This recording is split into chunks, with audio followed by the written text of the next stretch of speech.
Well, welcome to Markets Now. I'm Michelle Rook with Darren Newsom, Senior Market Analyst with Bar Chart. And we kind of started off mixed this morning, Darren, but now here we are a half hour after the opening and everything is starting to push lower.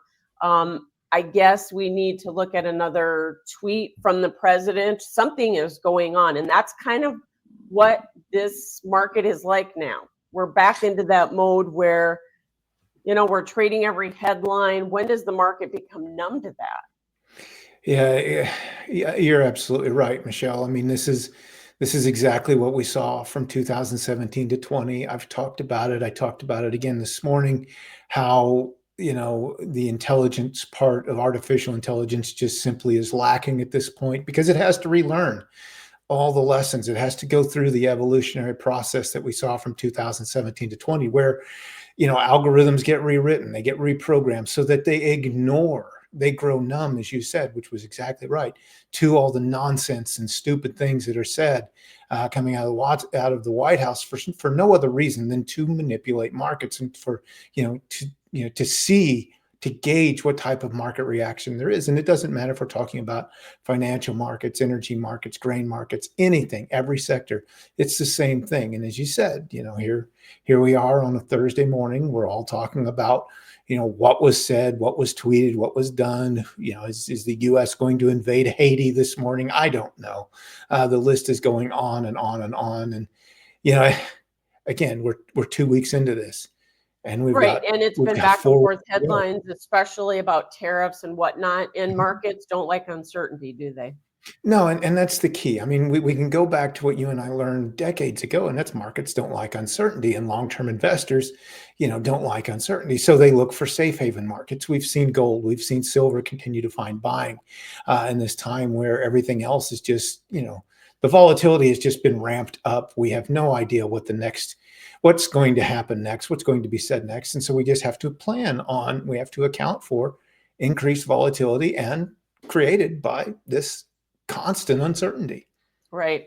All right, and then let's add on top of that, you've got South American weather, and the forecasts keep going back and forth, and so that also adds volatility here, especially to corn and soybeans, right?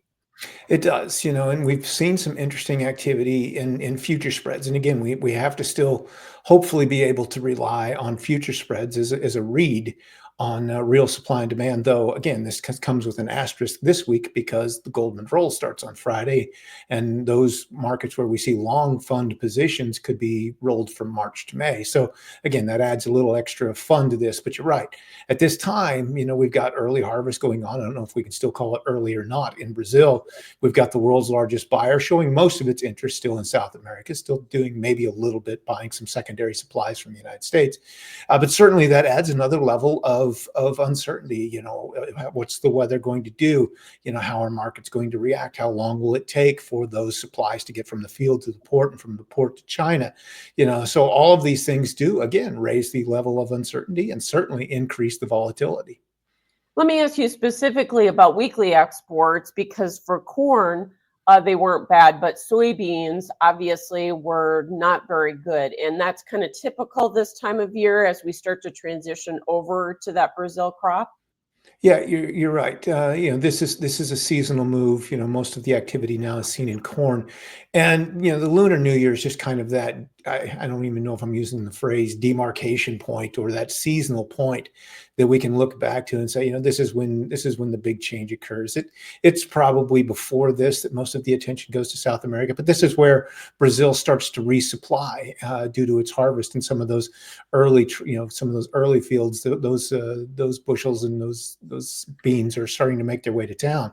So yeah, I mean, this is when we expect to see U.S. soybeans shipments slowing down. We'll keep an eye on total sales, but overall, yes, this is when we do start to see it. And if trade wars and tariffs and everything is reheated, possibly the seasonal slide to a lack of interest, certainly could continue and certainly could accelerate at this point. No doubt. I do want to talk to you about a couple of technical things in corn and soybeans, because I know soybeans got above the 200-day moving average this week, and now we're back below that level. We could not close above the $5 level in corn. And, do we need to close above those levels to keep the market going here?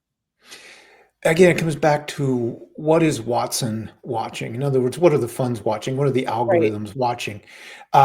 So much of what we view as classic technical analysis just simply doesn't matter anymore because algorithms aren't coded to watch them. Now, you mentioned the 200-day moving average. This could still be important. Volatility, as we mentioned, certainly is important.